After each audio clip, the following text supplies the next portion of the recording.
Hey, everybody, welcome to Empowerment Sessions with yours truly, Philip Suber.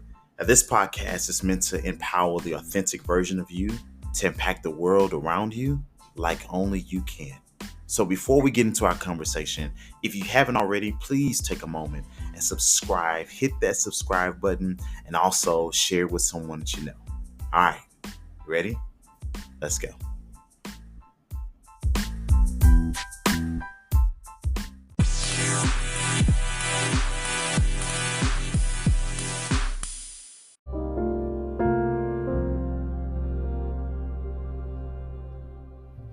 Hey family, this is Philip Suber with Empowerment Sessions, and I want to thank you for joining in with me on the conversation. And I know that these sessions have been beneficial to those who've listened to them as we've been on this series in reference to seasons. We've talked about seasonal perspectives, seasonal assignments, seasonal stewardship. We even talk about the hidden growth that lies in certain seasons that we experience and just kind of how to identify that growth. Well, today I want to talk about seasonal transitions. I was meditating on this because I understand that sometimes seasons can really blend from one to the next. And you really don't recognize the change in the seasons until you start seeing the changes in your environment. One of the most familiar or the most iconic changes that we notice when you talk about going from summer to autumn is you notice the changing of the colors on the leaves of the trees and how the leaves begin to fall and they turn into this beautiful brownish and almost light yellowish color. And of course, it varies with the leaves, it varies with the trees in which you see. You also notice a change in the weather. You notice certain patterns begin to change. And what we don't realize is that those changes started in very subtle moments, but they became obvious later on.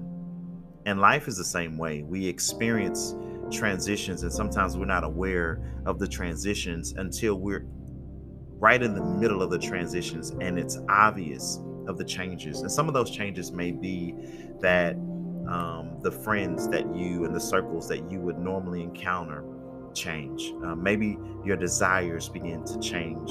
Maybe your interests begin to change. And maybe something on the inside of you begins to become stirred and give you a sense of longing, desire, hunger, and thirst for more, whether that more is expansion, whether that more is just a change completely in your environment and your surroundings.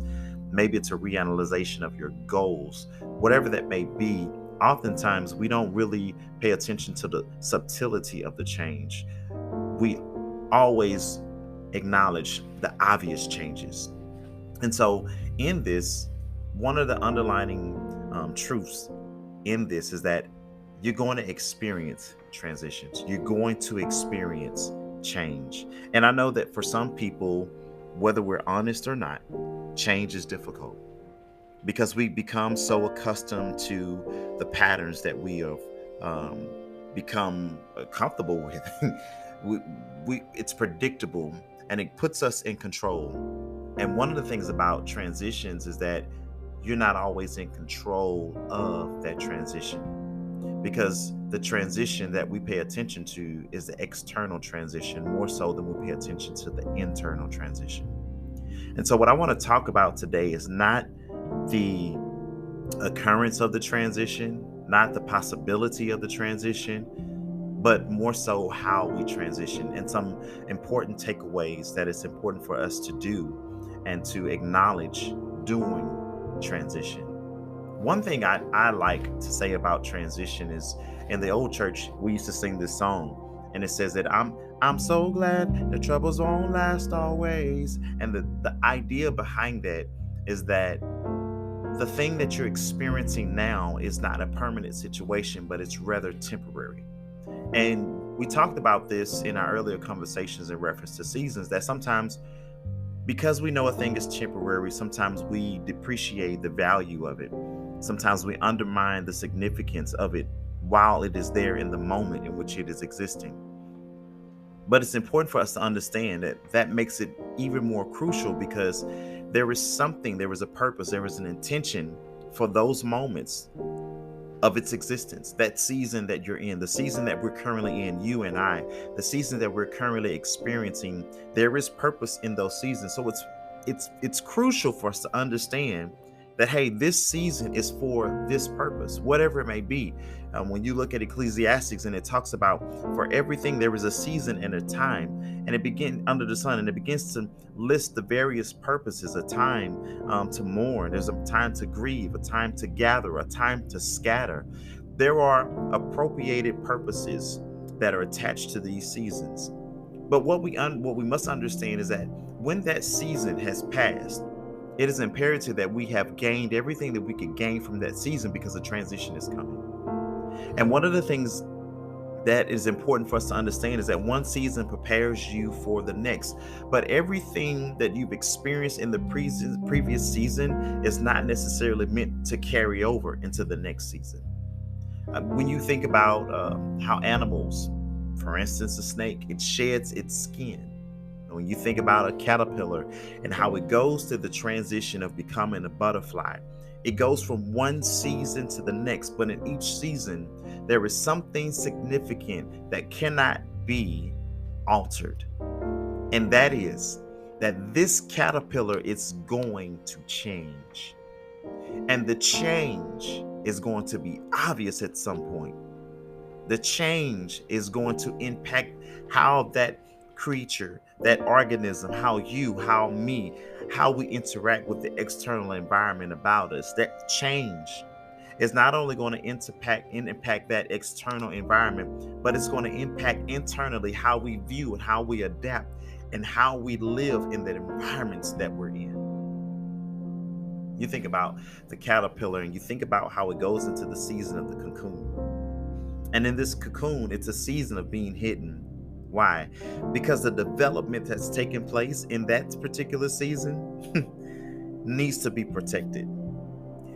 And you just might be in a season of your life where the transitions that you're going through, the development, the healing, the maturity, I want to say the transformation of your perspectives, the renewal of your perspectives and your outtake on life needs to be protected. And so in this season, you may go from one to where you're going to all the parties, you're going to all the gatherings, you're mingling, and you're doing all these things that are so interactive. You may be transitioning to a place where you're going to be less active. Why?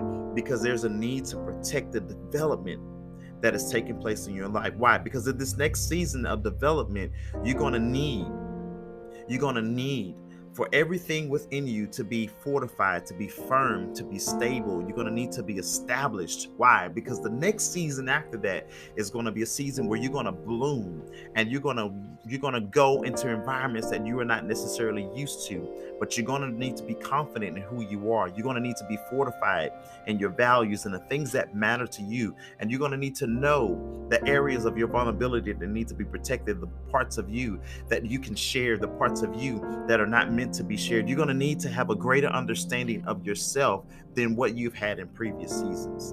And so here's one thing that I want you to take away that I've learned personally as it relates to transitions, is that it always calls for a disconnect. It always calls for a disconnect. When I was thinking about this conversation that we're having right now in this session, I often thought about in the business world. I used to be an operations manager at one point in my career, and I would sit down with the staff every morning, and we would have these huddles, and we would talk about what the game plans were, what policy changes took place, and how we will be able to better service our clientele, and maybe what rules and regulations have come through, what has changed, what is staying the same, what new issues have arisen. But once a week, we would gather everyone in a circle, and we would say, this week, considering all the processes and all that entails the work that we do on a daily basis, we want to talk about the stop, start, and continue. And notice that order. I said the start, the stop, and the continue. The things that we want to start, the things that we want to stop, and the things that we want to continue. And I remember doing a podcast previous to this year And I thought that it was important more so to change the order for the sake of perspective, that instead of thinking about the things that you want to start, think about the things that you want to stop first. What is it that maybe in the previous season was working for you that is no longer working for you now? What habits, what cycles, what patterns, what pathway were you on that for that moment it was beneficial, it brought about results, but it's not conducive for this next season. It's not conducive, and we're beginning to see during the transition that trying to maintain this, trying to continue in this, is becoming a hurdle. It's becoming a deterrent, and it's slowing down the progression that we want to make towards the ultimate goal of what we want to do. Look at your life as I examine mine, and look at the things that are requiring you to disconnect from, whatever that may be.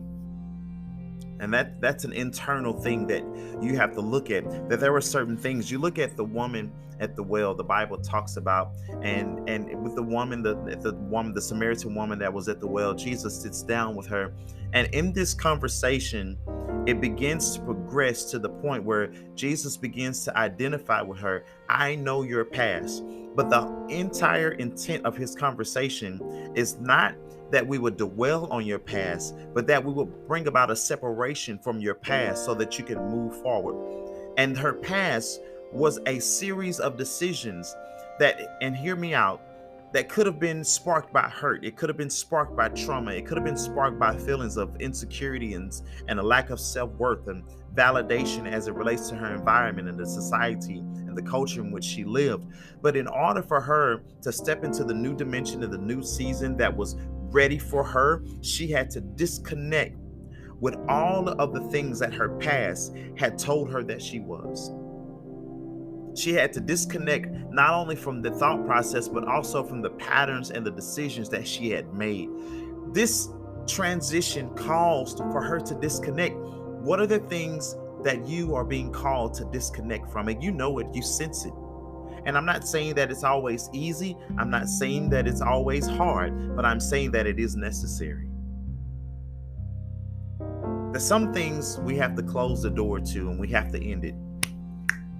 Put a seal on it, put a nail on the coffin, bury it. It's over with, it's done, because this is no longer serving the purpose of bringing me to the totality and the fullness of who I am as an individual, who I am as a person. There's more to me than what existed then. And here's the thing, some of those things may have been good in the timing, in the previous seasons of your life. But in this season, it may cause for a disconnect. I remember when I was in college, and a lot of the guys in college, many of us were acknowledging our call to ministry, and we began to seek wholeheartedly after the things of God in the midst of all the chaos of college life. But one of the things that we did was we began to disconnect from the music that we had been so accustomed to listening to, because it was imperative that we disconnected from that so we can take on new thought patterns and new perspectives, and so that we can make room for the downloads that was necessary for the path that we knew that was ahead of us as it related to ministry. And so, man, I was a Bone Thugs and Harmony fan. Crucial Conflict. You know, I grew up in the 80s and the 90s, and so, you know, I loved everything that was rap, and so everything that was R&B. But for a time in a season, I had to disconnect. Why? Because I realized that my thoughts and my ideas were influenced by the things that I was taking in to music. I'm a musician. I'm a songwriter. I'm a singer. Was a worship leader, and so music is my life. It's everything for me. But I had to disconnect until I got to a place where I can make better decisions of reference to the music that I listen to, the music that I entertain, and where it would not impact me in a negative way, because I was entering into a season of development and growth. What is it that you have to disconnect from? There could be a lot of different things. But the reason we disconnect is so that we can have new connections that are beneficial to where we're going. See, life is about forward progression. We learn from the past and we take the wisdom from the past, whether it's wisdom that we learn through the experience of failures or wisdom that we learn from mentors, wisdom that we've learned from the pillars in our lives as we grew and developed year by year, and we meet different people and we learn different things that help us along the way. But you must understand that everything that you've experienced is not supposed to be taken over into the next season. Some of those things we have to disconnect from because they're no longer valid. At least I overdo that point. Just think on that and identify those things as you move forward in your transition. The next thing is to connect. Understand that now you've made room to connect with things that are going to speak to, that are going to fuel the part of you that needs to be fueled for the future that is ahead of you. Conversations change. The people you hang around with may change.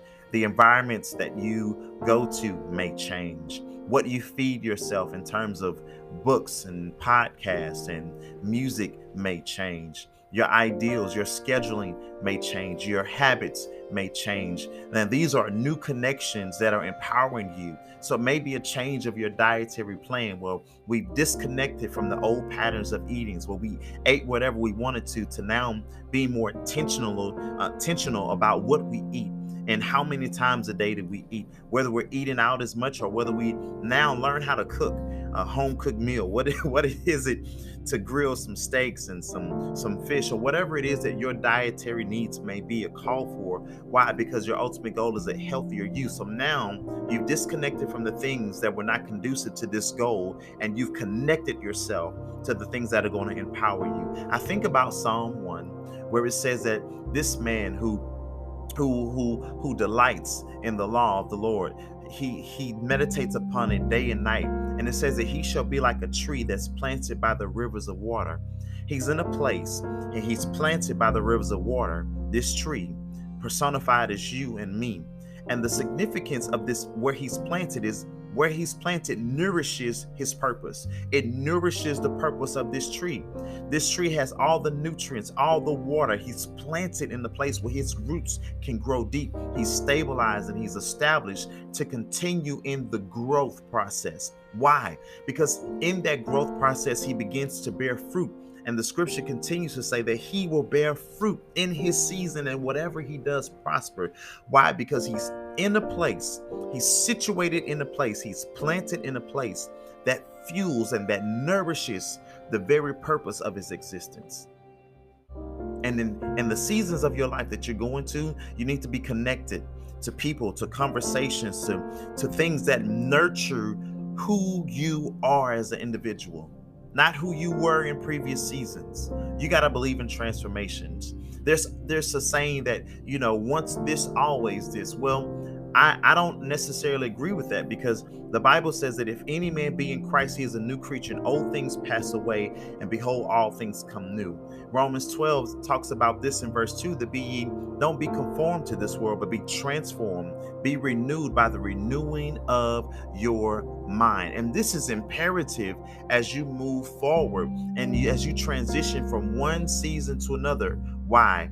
Because you have to learn, we have to learn, and I have learned that new connections they are healthy for you if they are the right connections.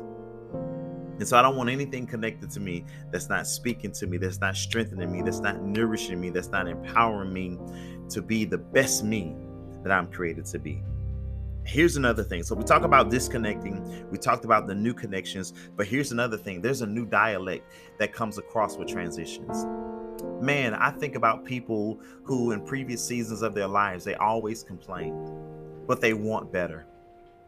And in the transition from the old patterns and the old cycles that they've experienced in the seasons, there comes this awakening to understand that, man, I have to think differently and I have to speak differently. The Bible says that life and death are in the power of life and death lies in your tongue, in the words that you speak, in the words that you say. You're creating and releasing something in the atmosphere, and everything in your atmosphere, everything in your world is going to respond to the words that you say. And so you think about people who are always complaining.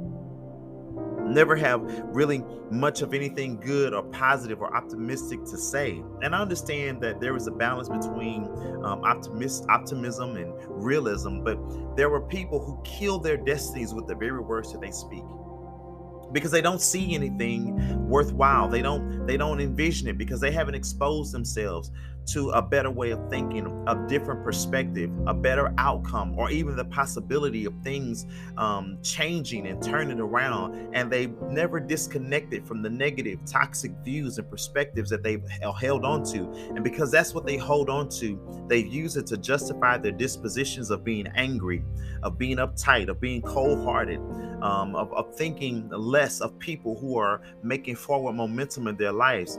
And so because they've subscribed to that and they have not disconnected to that, they have not been able to connect to a better way of thinking, a broader perspective. They've not been able to expand the idea of possibilities in their lives. And because they have not made those connections, they cannot speak the language that is associated with these new connections. And so it's important that as you begin to transition, begin to be cognitive of what you're saying, and the spirit and the motive and the ideas and the feelings and the emotions behind the things that you say. Because your world is responding to that. Your world is responding to that.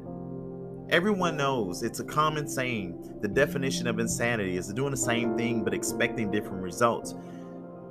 Well, doing the same thing is also inclusive of saying the same things, entertaining the same conversations. But we have to think higher. We have to change. And that may mean, going back to the connections, that we expose ourselves to greater levels of thinking, knowledge, wisdom, understanding. What books are you reading? What podcasts are you entertaining? Are you still watching the same television shows? Are you still listening to the same music? Are you still having the same conversations around the same events? Or are you entertaining something different that will expand your mind, expand your thinking, expand your conversations, where now you can expand in the person of who you are? Transition, by definition, speaks of change. And I know that change can be scary, because there is a sense of not being in control. There is a sense that things may not turn out the way that you think things should. There is a sense of, because you're not in control, that you feel like, I don't know what the future holds. But when you begin to disconnect from the things that you need to disconnect from, begin to find connections that speak to who you are, that nurture you, that nourish who you are and your purpose, because you're aware of that. And when you begin to change your language, you begin to speak according to that, you now become in control of the transition. You begin to align yourself with the transition. You can become more intentional with the transitions of your life. And this is how we say to ourselves, I don't like where I am and I want to be here. And so in order to get here, I'm disconnecting from the things that nurture who I currently am, that I'm no longer satisfied with. And I begin to connect with sources that speak to and empower who I want to be. And I begin to change my thinking. I begin to change not only my thinking, but also my language. And I begin to speak differently. I begin to have different conversations.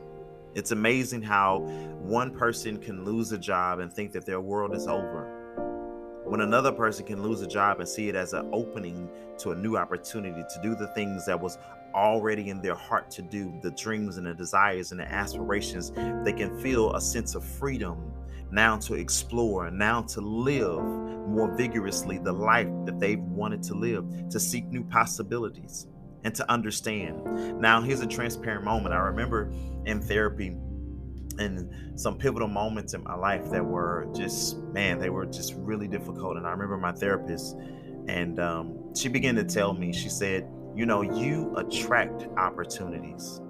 And it was at a point in my life where I thought that, I was depleted and I had nothing to give, and everything in my life was pulling and pulling and pulling from me, but there was really nothing around to nurture and to pour back into me and feed me and to help me to sustain myself, because I felt like I was drowning in the expectations of those around me. And I felt like I was a benefit to everyone else except for myself.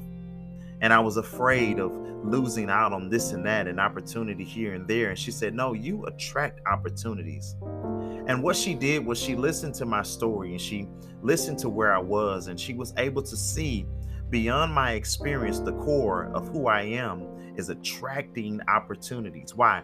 Because there's still a hunger and the thrive. And when I begin to realize that and step into the knowing of that, remember I talked about grasping and understanding brings about or helps bring about application in our lives to where we become not just hearers but doers. I begin to understand that. And when I begin to understand that, I begin to identify the opportunities that were coming to me, that were attracted to me, that were beneficial for where I wanted to be.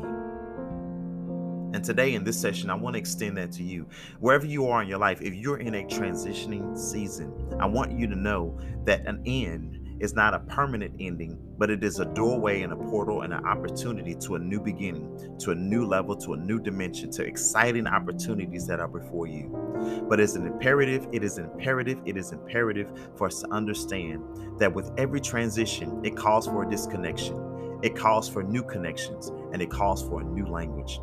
The ability to be able to speak something differently. As a minister, as one who believes in believes in being able to speak things into fruition, I believe in prophetically being able to look in the future and see and then begin to declare what I see now as if it already is. Because in that, I know that I am stimulating the creative process of my future. Being that I'm that person, I want to speak into your lives. I want to introduce your mind to new thinkings. That what you may have saw as an ending is the beginning of a better season. It is a new opportunity. You may have mismanaged previous seasons of your life, but as you transition into the next season of your life, take on this mindset that I can be a better steward. I can better steward the seasons of my life, and I can start now in the transition. I can start now by managing my thought process and managing my belief system and managing my decisions and my habits, and being able to do the inner work and understand what habits, transitions, what habits and my perspectives that I need to disconnect from and what I need to connect to. And I can begin to bring those things into my life, and I can begin to speak a different language, a different dialect, and I can begin to create the environment and the world that I want to live in. Whatever that may be, whether it's financial, whether it's relational, whether it's emotional, whether it's in your mental state, your capacity, your psyche, you can change those things. Change is not your enemy. It is working for you. Sometimes change hurts, but it's working for you. Sometimes change and transition is uncomfortable, but if you steward it right, it will work for you. So wherever you are, know that it will work for you.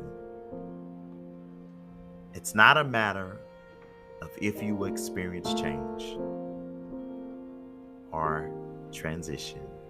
It's how. And if you try to transition and bring all of the baggage from your previous seasons to your next seasons, you won't have room for what the new season has for you. Erykah Badu said, bag lady, you gon' miss your bus.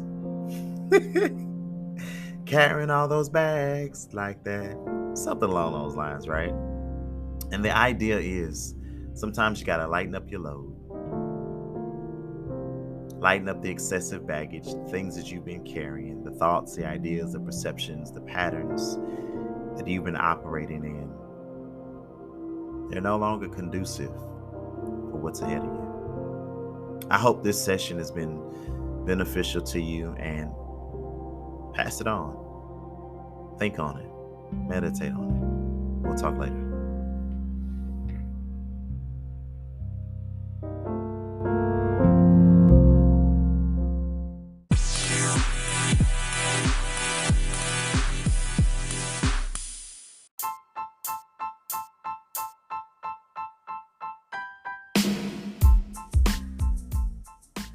Hey, thanks again for joining me in this discussion today, Empowerment Sessions.